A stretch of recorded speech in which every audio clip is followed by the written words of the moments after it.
The most important single central fact about a free market is that no exchange takes place unless both parties benefit. Milton Friedman, American economist and statistician.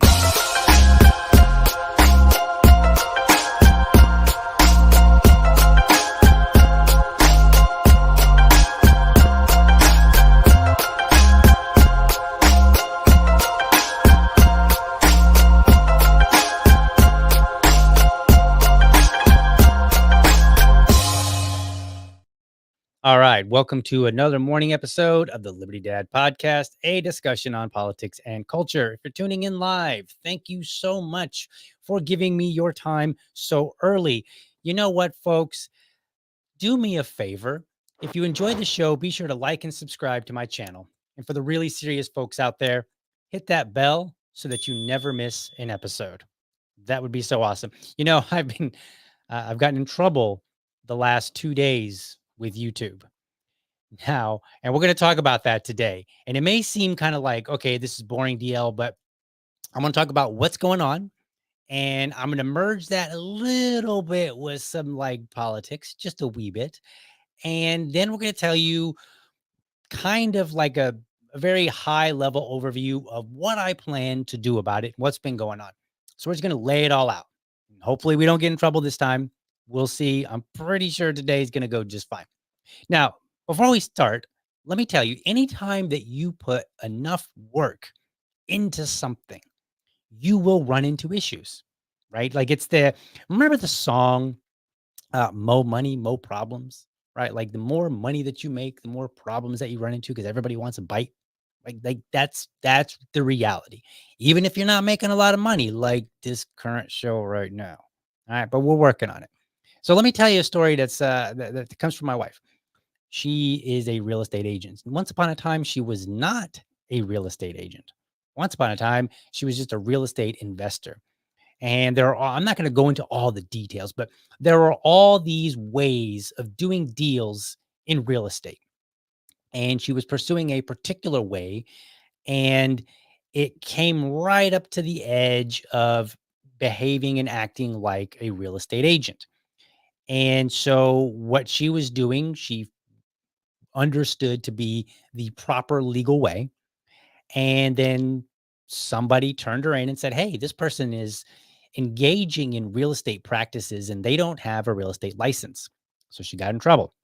And we ended up getting a lawyer and we ended up going to court and she ended up getting fined several $1,000s. Now, I supported her the whole way. And I just said, look, I guess we won't do that again, will we?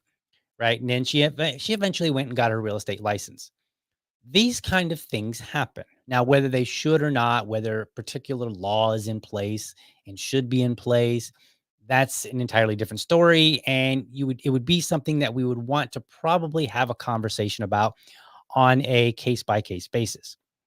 And but I'm telling you this because, again, anytime you put work into something, you're going to run into problems. If you make a lot of money, somebody wants a bite of that money, right? You become it's like when you win the lottery and then all of a sudden you find out, hey, I didn't know you were my cousin. And how come you're reaching out to me all of a sudden? Right. It's that same concept. And it applies in so many different areas. Sometimes you get in trouble with the law because maybe you did something that you didn't realize you weren't supposed to be doing. Sometimes you did something that was okay to do, but maybe the way that you did it brushed up too close and, you got in trouble somehow. Somebody turned you in and said, hey, they were behaving in this way. And you're like, well, I really wasn't. I wasn't really trying to do this. I was just trying to do my thing. So there's any number of ways that you can run into problems. So let me show you let me bring up my YouTube dashboard so that you can see, and we're going to take a look and we're going to walk through this. Okay. So here it is. I'm going to kind of give you an idea of what's going on. So this is my YouTube dashboard. And this is what I see when I log in and I'm doing, the functionality of my channel and I'm like managing it and stuff like that. And you can see, on the left there, I've got these options. I've got like dashboard content analytics. I can check out comments. I can get my subtitles. I can look at, I can set up my copyright, earn money. You can't kind of see the earn, it's over here actually. You can't see the earn money. It's right below the copyright. So you can see, and then you can see here kind of in the center toward the top, you can see it says channel violations. And so you may or may not be able to read it just because it's kind of small. Let's see if we can't zoom in a little bit. And it says when you receive a strike, it can be one of two types. It can be a copyright strike. It's issued when they remove content because a copyright owner sent a complete and valid legal request asking them to do so. Then you can also get a community guideline strike, and that's issued when they remove content because it violates YouTube's community guidelines. That includes, but is not limited to, instances of nudity, sexual content, violent or graphic content, harmful or dangerous content, or spam. And then they've got a little link that you can click on to learn more. And then that will take you to a page and you can see, oh, okay, they've got this, this, and this, this. It shows you all the guideline issues. I reviewed it and I don't think that I violated any of them. And since this is a community guideline strike, this isn't the owner of the content that I used. Okay. And if you're just tuning in and you're not familiar with the last 2 days, I reviewed a debate between one guy and 20 Trump supporters the last 2 days. And the content came from Jubilee Media. And the way I found out about it was I was on X and there were clips going around and I was like, seems interesting. Might be worth talking about. So I went and I watched. It was an hour and 45 minutes. I think it was an hour and 47 minutes technically, but about an hour and 45 minutes. So I watched it and then I pulled it and I cut clips and I said, all right, let's talk about some of these clips. And what I wanted to do was add to it. And it ended up the first day, which is this is where it gets weird. The first day, the stream was cut short, like about 3/4 of the way through my stream. It got cut. They like YouTube just stopped it. Like you can, and I was like, okay, I don't know what's going on there, but whatever, And I learned about it while I was streaming, but wasn't much I could do about it. And then the second day, I decided, you know what, I'm going to continue on because, I believe that I'm within the legal rights here. Like I'm doing things the proper and legal way. And so that stream got taken down entirely. Now, I reached out on both days. I reached out to Team YouTube on Twitter. And the first day they said, hey, well, we'll take a look at it, give us a stream, blah, blah, blah, blah, blah. And the second day, I found out that the first stream was actually restored in full. Okay. And that stream, as far as I know, did not get a warning on it. There was no, there was no like, hey, we're gonna let it slide this time, but don't do it again. It wasn't like that. Okay, not that I could tell. All right, like, and then when I look at then the second day, yesterday, when they pulled the entire stream, that's when I got my warning. And so if we look here, it says active community guideline strikes warning. So if I click on warning, it tells me what's going on, right? It says, hey, your content was removed due to violation of our community guidelines. Okay. So now I'm starting to get a hint of what's going on here. They have an automated system that does this, and we'll get into that in a moment. All right. It says if you received a warning, you can take a policy training, which will remove the warning after 90 days. So my options are take training, and in 90 days, that warning will get removed. And so long as I don't get in trouble again within 90 days, then it's basically I start over. It's like you're fresh. Okay. So it says if it happens again, if you violate this policy again within 90 days of completing the policy training, you'll get a strike. Okay. So that's what happens. I can get a strike in 90 days. And then I won't be able to do things like upload, post, or live stream for a whole week. Now it says if you think we made a mistake, you can appeal this decision. I did. I thought it was a mistake. And it said, and I appealed it. And their policy, the guideline policy that I violated was third-party content. Now that's not when I read it, it's not very clear in my opinion. And here it says take action. You can see that I've already appealed and it was rejected. It turns out they said, nope, sorry, too bad. We don't buy what you're saying. Now, what did my appeal say? So here I'm going to read you my appeal so that you know what what I'm talking about. So here, let's see where did I go? There's a whole lot of I'm looking at my tweets here. Let's see here. All right, so let me see if I can't find out. Let me get to where I was complaining about it to them on YouTube or I'm sorry, on Twitter. Um, where did it go? I should have had this part queued up, but I didn't. Um, let's see here. Why am I having trouble finding it? That seems weird. Um, that seems so weird. Okay, give me a second, and we're gonna find this. I apologize, folks, for not having this quite at the ready, but we will get to it. So let's see here. Let me scroll down. I'm gonna find where I made my comment because I no longer have. Give me a second here. Why is this? Okay. All right. This is such a pain. I should have had this queued up. I do apologize, folks.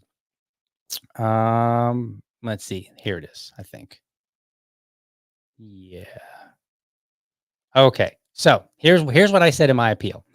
I said today's stream was taken down entirely in a strike given for using content from Jubilee Media. However, yesterday's stream, which was only stopped, not taken down, has been restored in its entirety. A review of my content, I believe, falls under the fair use for the following reasons. And I said my use, quote, and I'm quoting their own fair use guidelines, my use adds new expression or meaning to the original. That's my first point. Then the material used is factual. The events actually happened. And you'll see what all this means in a moment. I used the least amount necessary for commentary, and Jubilee's media ability to profit is not affected. In fact, I encourage people to watch the content in full multiple times. Furthermore, I always provide links to the original content, and clips of this show can be found all over social media. I am requesting the strike be removed. Now, I misspoke there and I said strike, and I should have said warning, but be whatever the case, that's what it is. So that's what I appealed to them on, and they rejected it. I think the system through YouTube is automated. And I think this is where, like in the past, I have appealed certain decisions and I've said, look, I'm claiming fair use under the same grounds. So let's take a look. I wanted you to see if you're not familiar with fair use, I want you to see what YouTube says about fair use. So here it is. And let's see here. Let's zoom in a little bit so that you can see it up on the screen. So it says, what constitutes fair use? Now, from my reading, again, I'm not a lawyer, all right, but from my reading, fair use is one of those things where it's kind of judged on a case by case basis. But here are some criteria for what is constitutes fair use. And I'm not going to read it in full, just the headers. Number one, the purpose and character of the use, including whether such use is of commercial nature or is for nonprofit educational purposes. And then it says courts typically focus on whether the use is transformative, that is, whether it adds new expression or meaning to the original, or whether it merely copies from the original. I was not just copying any material. I don't do that. If I use content in my stream, it's because I've got some ideas and thoughts about the content. I'm trying to add, literally, like it says, new expression or meaning. I'm trying to add to it. And that's exactly what I did the last 2 days. I said, all right, here, watch this person, talk to this person. And let me give you some of my thoughts about how they engaged each other. That's what I did. I was giving people new meaning to this, something that they may not have thought about if they were watching it by themselves. And what I was really trying to do is say, like, let's improve our engagement with each other politically when we're having debates about these kind of ideas. That was the whole purpose of it. It wasn't just to say, hey, look at this cool clip. I don't do that. It's not my thing. Second one, the nature of the copyright work, whether it's from factual, it says using material from primarily factual works is more likely to be fair than using purely fictional works. In other words, if I just was playing somebody's, maybe somebody works really, really hard to create funny videos, and then I was just playing them. Well, it's a funny video, so it may not be factually true. So it may get a little bit less They may consider it not nearly as fair use. Whereas if it's factual, then, maybe I can be adding meaning to it, adding expression to it, right? And so I was like, well, these events did happen. Dean Withers, who is the guy with the 20 Trump supporters, he actually sat down and actually debated 20 Trump supporters. And then I commented on it. So it was very factual. The third item, the amount and substantiality of the portion used in relation to the copyright work as a whole. Now, this is where, from all my reading, this is where it really, really gets dicey, because there is no, like, if you only use 10 seconds, if you only use 30 seconds, if you only use a minute, what proportion of it, was it a 2-hour film and you clipped out 10 minutes, which is, arguably a small amount from a 2-hour film? It's hard to say. Right. So, but generally speaking, if it's the longer it is, the less likely they want to consider it fair use. So, so they might have, it might, when YouTube scans over my stuff, and they say, hey, you're using clips here. If I use like 10 clips, 1 minute each, that's 10 minutes. So they might say, well, that's a lot of clips. That's a lot of, that's a lot. That's more than we are willing, but it's not clear here. So there's no clarity on how much you can actually use. But it does say that small bits is more likely to be considered fair than borrowing large portions. So that may be what have got me. That might be what have gotten me. That might be what got me yesterday morning when the stream was taken down, because I did use a 10-minute segment, but I used it because I felt like this was an entire conversation, and I stopped at certain points to add my own commentary. Then the last one is the effect of the use upon potential market for or value of the copyrighted work. In other words, are they able to profit from it, or am I creating some sort of harm where they can't make money off of it? Well, I told people, I said, go watch their stuff. What happens when their stuff gets watched? Well, that means their viewing goes up and they're able to monetize more. So I was, in a sense, helping them.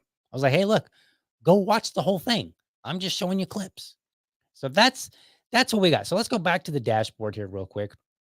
And we'll take a look and see what else, there is to see here. Let's kind of zoom out a little bit.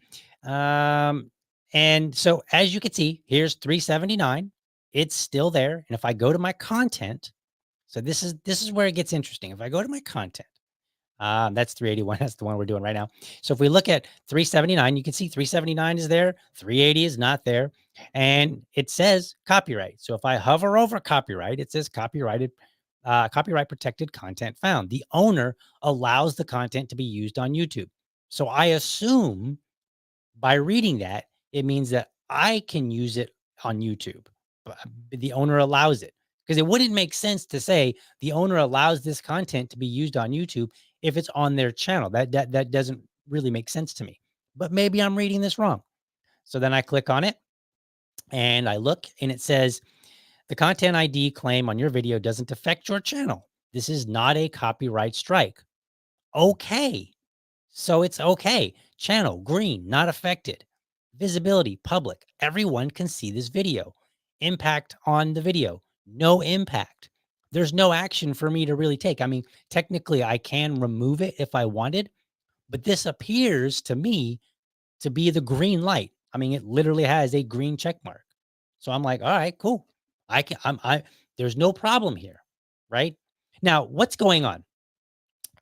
Here's what YouTube does. YouTube has an automated system.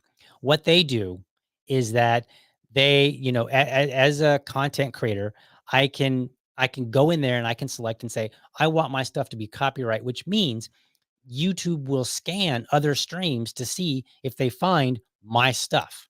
Now, I don't have that selected because I don't care if people use my stuff. Now, if I find out you're using my stuff and you're misrepresenting it, then I'm going to come at you, right? I'm going to criticize you. And I've done that before with other content that I've created.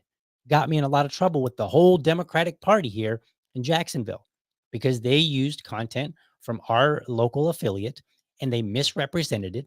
They made a speaker that came to our event. They made them out to sound like a racist. And when I went back and looked at the content, I said, well, you clipped it to make it appear racist when in fact a larger clip would clearly show that's not what she was saying. And so what did I do? I created more content and I hammered at them. And then they got mad and they blocked me, right? That's my approach to when you misuse my content, right? I don't I'm not trying to get people in trouble for using the content. But I will come back. I will come at you. I will come sideways at you if you misrepresent it in a way that I think I need to. Because in that particular case, when you make a particular speaker look like they're racist, saying racist things at our event, then what you're effectively saying is we platformed a racist. And I didn't take too kindly to that. And I was like, no, no, no, no, no, no. We're gonna resolve this. And I was very clear in my follow-up content. I said, "Look, you're more than welcome to use our content, but be honest, you know? Now, if you have a disagreement, if somebody actually said something that they can be held accountable for, hey, whatever. That's not my problem anymore. But just be honest when you're using my content, any content that I create." Now, this isn't my first issue with content, and this is because of copyright laws. Um, a while back, I started finding that a lot of my videos were coming up with copyright issues, and I was like, "What in the world's going on?" Well, I have a Canva account which allows you to create content, and I had created a video, like an intro video with some music that I found on Canva. Now we pay for Canva. And so I downloaded this video that I made with audio and I was using it as my intro. And I was like, all right, cool. This is a nice little intro. And well, turns out here's how it works. Audio and video tend to have some sort of ID embedded in them. And so it allows our computers, like YouTube's computers, their system to scan and say, hey, this is, is this legitimate use? And so what ended up happening is I reached out to the company and I said, hey, I'm trying to use this audio I was trying to figure out what in the world was going on.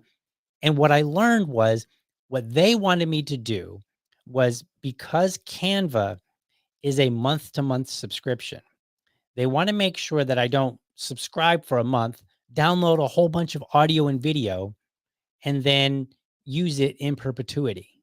So what they do is you get this generated ID that's associated with your account that says, yeah, basically when they're using this, they had an account. It's effectively what it does. So what this company told me, they said, you need to download every show that you use this same video. So I would open up Canva. Let's say it's Monday. I open up Canva, I download it, and then I use that. And then on Tuesday, when I do my show, I open up Canva, I download it again, use it. I make no changes, but I just re-download it because every time I download, there's a new like key or ID or something that's associated that says on this date when he was using it, he had a legitimate account. That's what happens. Right. And I was like, okay, I'm trying to streamline my process. That adds to it. That's not going to work for me. So I said, I'm not going to use your stuff. End of story. I'll find some other audio that I can download and use in perpetuity. So again, this is my point. These kind of things happen when you're trying to build up, your business or whatever. You run into issues. Now, I personally, because I'm a libertarian, I tend to believe that that this I tend to oppose copyright laws, and the reason is a lot longer than I'm going to go into now. But the very short version of that is that if I pay for something, I should own it. So if you make music and I pay you for that music, I should now own this song on this, like back in my day, CD, right? Like I own it. So that means I can manipulate it. In the same way, if I buy a car and I want to make modifications to the car, I can do that, right? That's how I look at ownership. Like once I own it, I can do whatever I want. And if I have some sort of physical copy, it gets a lot dicier when it comes to electronic stuff because we can make copies. And again, that's a longer conversation for some other day. But and so then what happens if what happens if somebody copies my video and maybe they remove the video and they just take the audio and maybe they manipulate it a little bit so I sound a little different, and then they present it as and say, "Hey, look, here's my content that I just created." You know, well, I look at it and I say, if you don't give credit, then you're being dishonest to the people that you were presenting it to, and so that, in a sense, is fraud, right? And so that's kind of how I see. Like, we can look and say, did you honestly create this? Or did you borrow this from somebody else and manipulate it slightly and you're presenting it as your own work? That's fraud. In the same way as if I were in school and the teacher says, "Hey, write a report, read this book, write a report." So then maybe I go out and I find somebody else's report, I download it, I change a few words, and then I give it to them. Did I really create that? No, I didn't. It's fraud, and I should get an F for it, right? Now, if I give credit where due and I say, "Hey, look, I downloaded this whole thing and I changed a few words," and then the teacher were to go and get the original copy and hold them side by side and say, "You, in a 10-page essay, you changed 25 words." That's insufficient, right? So for me, a lot of this is really about transparency, being transparent. And when you look at my channels, I do my best to be transparent and say, "I got this material from here. If I modify something, I'll let you know."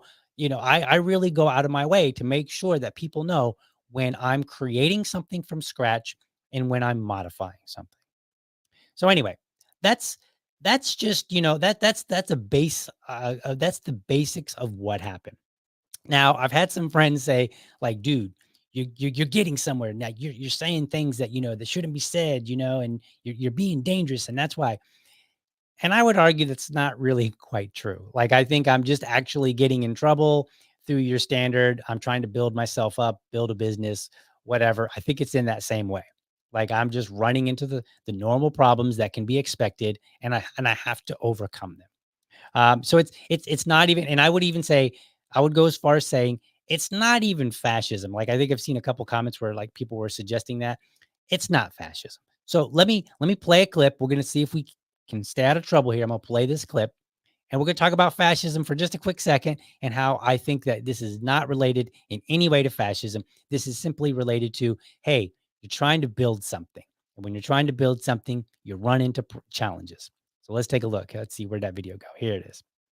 All right. So if you believe that you ought to lose your basic liberties because that your basic liberties are predicated on the consumption of a product from a giant pharmaceutical company, you are a fascist.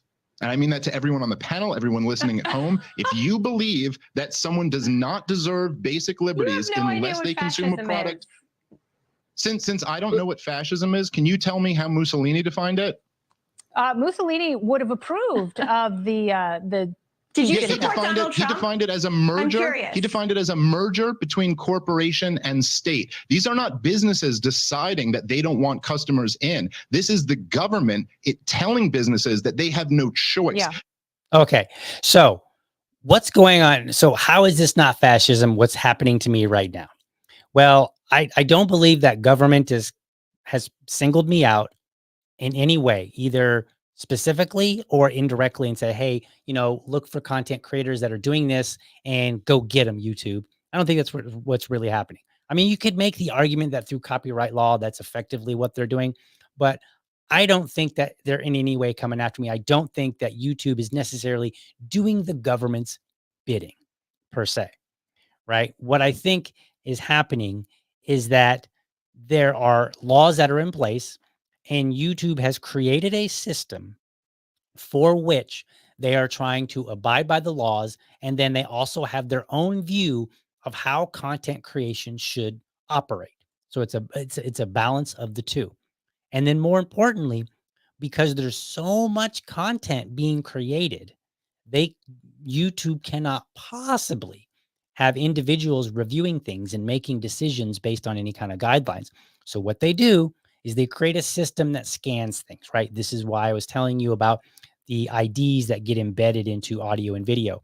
And so that allows them to look up and say, "Hey, this creator over here submitted this content and said and asked us to please check for it." Right? So I'm not doing that. So if you if you have a live stream, if you upload a video to YouTube and it's of me talking, and then you're criticizing me or you're praising me or whatever it is, right? Maybe you're adding a new twist to something. Your stream is not going to be looked at, as far as I know, for my stuff, because I've told you to basically, I don't care. Right. But other content creators have, they've marked it and said, hey, add this to your database to check for. Right. And so YouTube does that. And I think the process for which I got in trouble, and then and I don't know this for sure, but I'm pretty positive the process for the appeal was all automated. And I don't exactly know how it's automated, but the quickness in which it happened appears to me to be automated. I mean, my stream was taken down literally in the middle of the stream. And then the appeal that I made, I got a return back in like a couple of hours. And the reason I say that I don't think is, the reason I say I think it's automated is because it happened kind of quickly, because there are so many people out there creating content. Like, and I'm not a big channel. Okay. I would like to be. One day I'll get there, but right now I'm not. So I imagine that, any actual human beings that are looking at stuff are probably starting with some of the bigger channels, and that the smaller channels just get automation. And maybe the bigger channels get automated too. I don't really know the processes, but that's my assumption. That's me thinking, like, how would I do this if I were running YouTube and I were trying to make this happen? I would say, look, let's focus our humans on the bigger things, and then we'll automate the smaller things. And then if the smaller things, make an appeal, then we can automate that too. And if there's really pushback, then, maybe we'll get a human involved. It's very much follows, when you call up someplace and you get an automated system, and then, you have to tell it, you enter all your information, and they're like, all right, what are you calling for? You're like, oh, I'm calling, to check my account balance. Okay. I understand you're calling to check your account balance. Can I get your number? And then you give them your credit card number, and then they're like, all right, and they ask you some more information. That's all automated. Right. And then if you want to get to a human, it takes you a lot of effort to get to a human, or you just press on zero like 40 times. But so I think this is automated. I don't think this is fascism, because I don't think anybody's coming at me. I don't think that YouTube is necessarily coming after me and shutting down my streams and, giving me warnings because the government. It would be nice to say that in a sense, because then I would feel like, man, I'm really making some headway. I'm saying some dangerous stuff that the government doesn't want me saying. But I don't. But I have to be honest. I don't think that's what it is. Now, what about so fascism is when the business is doing the bidding of the government. But what about when the business goals are somewhat aligned with government in some way, but maybe not at the direct behest of it? Well, then I would argue that's when the free market comes into play. So you might have company A and company B. Company A might say, we agree with what the government's doing. Maybe they agree with the current administration, right? Maybe you've got a Democrat administration like we do now, and the government says, we agree with their values. So we're going to implement in our business things that are aligned with them. But they're not telling us to do it. We're doing it on our own free will. Well, in that case, I would say that is not fascism. That is just a business choosing what they want to do. And how do we identify that? We identify it by, can the free market offer an alternative?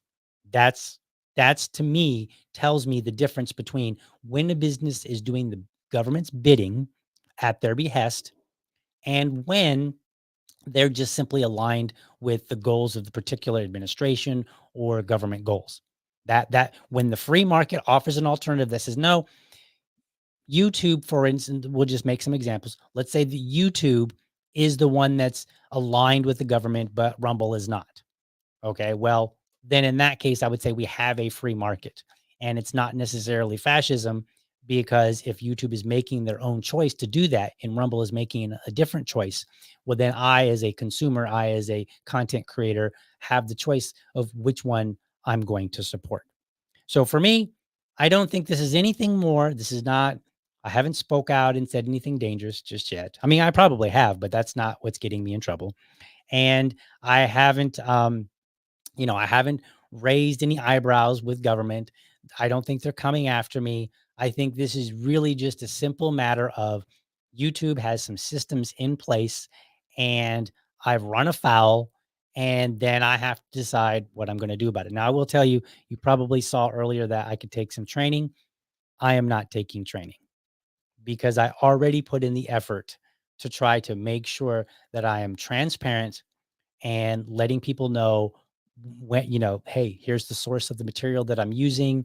Please go check it out. I try to represent it honestly, so I'm not going to take training. And that may come back to bite me on YouTube. Now, I will say this, and we're going to go to intermission here in just a moment. Let me pull this up because I thought this was kind of interesting. Team YouTube on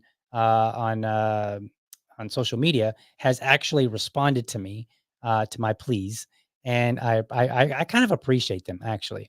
So let me show you that what Team YouTube has said, and there we go.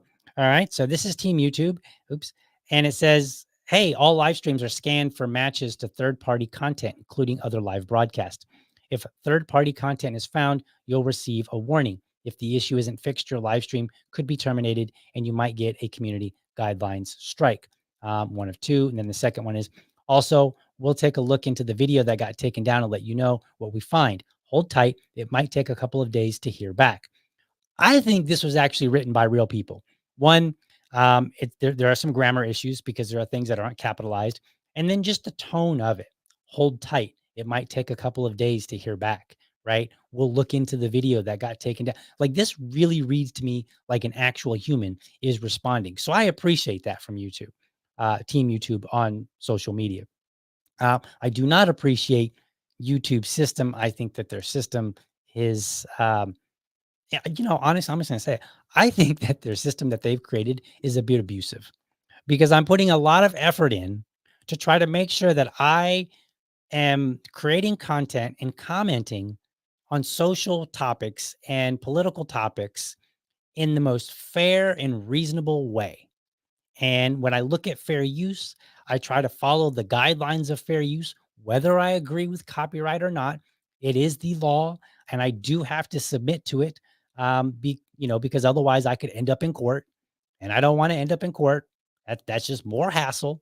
So my effort is to say, I will, in this particular case, I will abide by the law, but I'll also communicate my disdain for the law and then see if I can't convince my fellow man to agree with me to the point that we can maybe roll these laws back and say, let's get rid of them.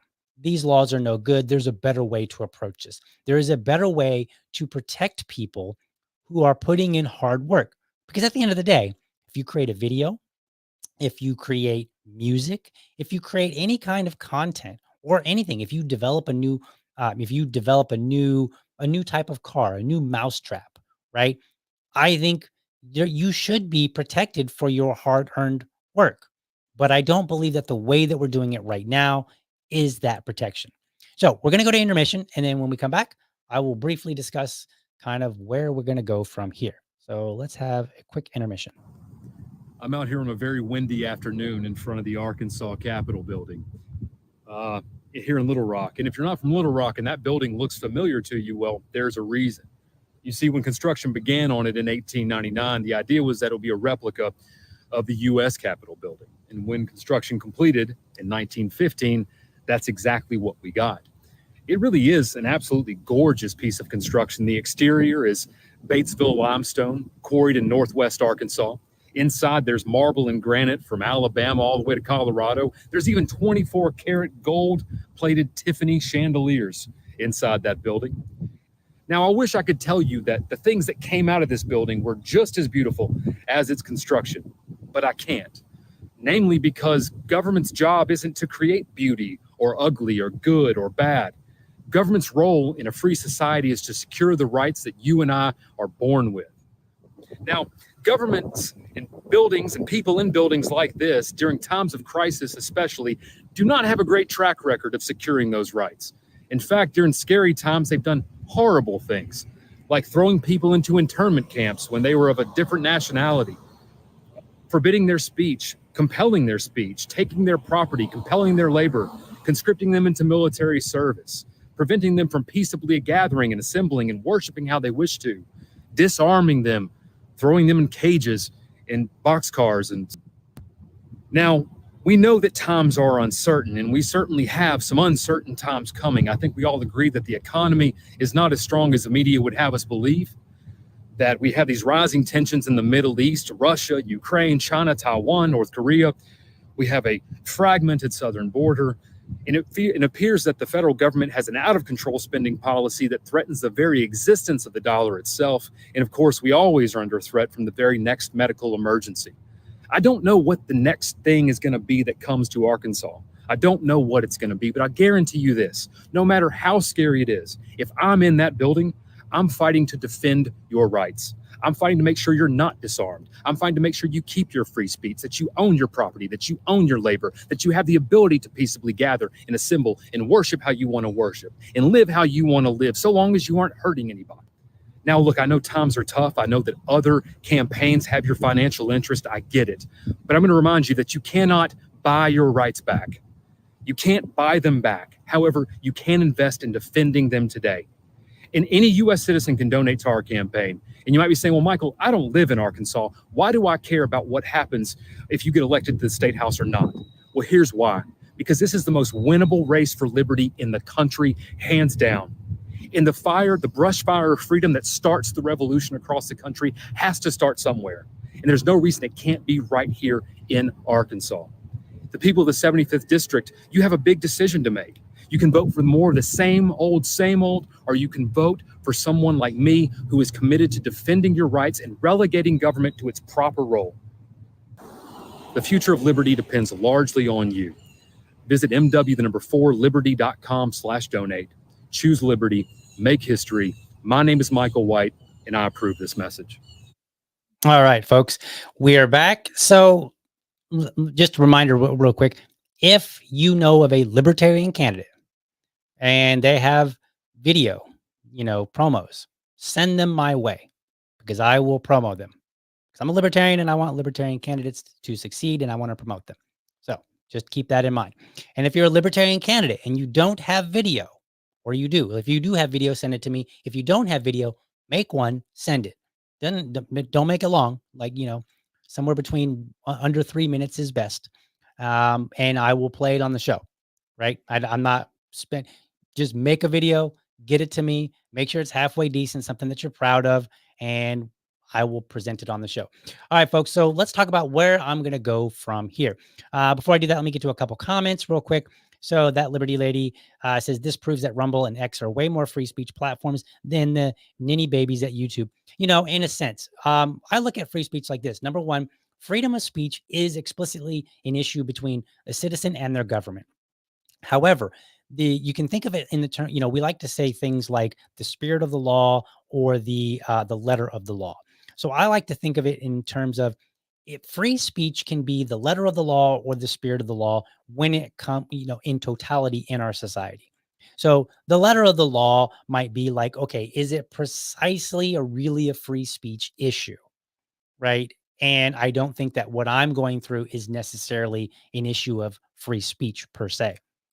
But what I think is happening is that we have crafted laws, copyright laws, that kind of chip away at the essence of free speech or the spirit of free speech. And the spirit of free speech says, look, I want as many people talking about whatever they want to talk about, and I'm going to do my best to ensure that they have that opportunity. Now, I don't have to listen to them. There are people out there for, they produce content and I don't watch it because the little bit that I've seen, I'm like, I don't like what you're saying. So I'm not interested.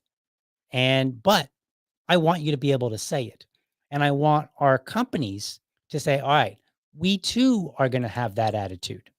And so this is why I support the free market, because then I can say, well, this company over here, they silence people when people say things they don't like, regardless of what government is telling them or not telling them. They might silence people. And I don't like that. So I don't want to support those businesses. I want to support the businesses that are doing their best to have the broadest amount of speech possible. Because if I silence somebody else, if I support silencing somebody else, then I effectively am supporting silencing me. Because while there are people out there for whom I disagree with, and I think are saying terrible, awful things, there are people out there that are probably thinking the same of me. And so if I support silencing those certain people, then other people might say, well, DL, let's silence him because he's set the standard. He has basically said when you disagree with something, it's okay to silence them. And that can be through government or simply through business. And I don't really want it. Right now, that doesn't mean that society can't make decisions, but I do like them to be organic. So personally, I'm not going to tell people don't support this business. Like I rarely will do that. And what I normally will do is just say, I'm not doing this. And if a bunch of other people say, you know what, I'm not doing this either, then guess what? We have that invisible hand of the market that's making decisions that are truly market based. So what am I doing? I am going to continue to be on YouTube. However, I'm going to split up so I've got some options here. I'm already on YouTube, I'm already on Rumble, and I already stream to X. I have been working very slowly on streaming to locals as well. I'm also working on trying to monetize this channel because I put in a lot of work and I want to be compensated for that work. Sounds reasonable. So what am I going to do? I am going to focus about 25% of my effort on YouTube. I'm going to focus about 40% on growing on Rumble. I'm going to focus about 10% on X. And the reason I say this is because I'm already on there and I'm already utilizing it. And until I've submitted my application to X, to Twitter, so that I could receive compensation from X so that I can get subscriptions. However, I'm in a holding pattern and apparently many other people are as well. So there's not a whole lot to do there. So I'm going to focus about 10% of my effort there in terms of this channel, in terms of the content that I create. I'm still going to be, as that Liberty lady says, I'm still going to be a rabble rouser on X because that is where you can find me talking it up and saying all kind of crazy things. And then I'm going to put about the remaining 25% effort toward locals. Locals is very much a direct to me. So you, the listener, the viewer, you can sign up on locals and then you can interact with me very explicitly in my community on locals. And so I'll be working on that, in the coming days, in the coming weeks. But this is about the breakdown. And the reason is because I have found it very onerous to to create content on YouTube, especially in the last 2 days. And I believe that what I'm doing on YouTube is the same thing that I've been doing, and I believe that I'm within the boundaries of the law. Now, that's not a guarantee until you go to court, right? Like you can't say I'm following the law. I mean, you can, but when it's ambiguous as copyright law and fair use is, then you don't really know for sure until it gets tested in a courtroom and a judge or a jury decides. But I find it onerous on YouTube. I'm not finding it onerous on Rumble, except for that it's a new platform that I have to learn and try to figure out and work to my benefit. So if you are watching and you enjoy the show, I'm going to encourage you to prioritize Rumble, then YouTube, because those are the two right now for which I have any opportunity to be monetized or to receive payment. Once I get my locals up, then things might change a little bit. We might prioritize locals. And then if X ever, accepts my application for subscriptions, then there as well. So that's what I'm going to be doing. I'm just going to continue doing what I do.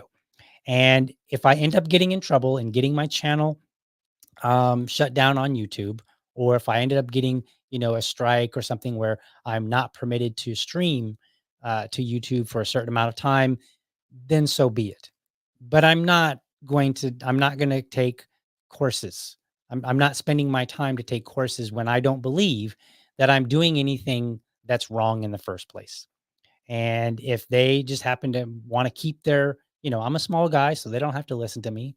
But hopefully others will do the same. And hopefully, as companies like Rumble and X continue to do their thing, they will influence YouTube as well, and maybe other platforms for which I'm not familiar with.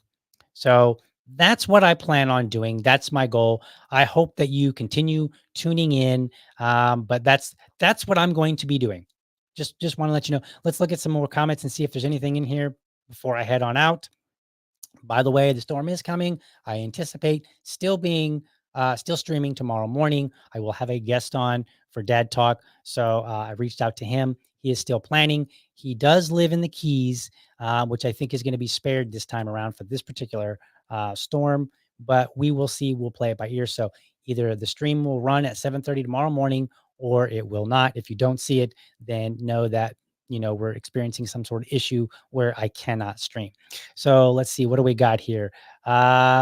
Yes, stay safe down there in Florida, Liberty Dad. Absolutely will do. I will say this, the area that I live in Jacksonville is not an evacuation zone. It is not a flood zone, is not any kind of zone. So if for some reason I have to leave, just know that Jacksonville is over. That's what I tell my friends and family that do not live in Florida. They're like, "Oh, are you going to be safe down there?" And I'm like, if something happens to me, Jacksonville's done. Let's see what else we got here. I think that's all for the comments that I'm going to get on here. Let's see here. Yeah. Okay. So thank you folks for watching. Hope you enjoyed the episode, found it informative and inspiring. Be sure to catch me Monday through Friday, 7:30 a.m. for an informed discussion on politics and culture. Make sure that you're subscribed to my YouTube channel or my Rumble channel if you prefer, which I now prefer. In fact, you can see it on the screen. Rumble's on the bottom. I will be moving that to the top just to kind of make it more clear that I'm going to be focusing more on Rumble, but you can go to youtube.libertydad.com or you can go to rumble.libertydad.com. While you're there, please let me know how I'm doing by leaving me a comment. Last but not least, I want you to remember, if you're a champion of liberty, your business is people and your product is liberty. I want you to have a great week. If you're in Florida or anywhere along the coast where you're in danger of the storm, please stay safe. But otherwise, have a great week. Catch you next time. But for now, I'm out.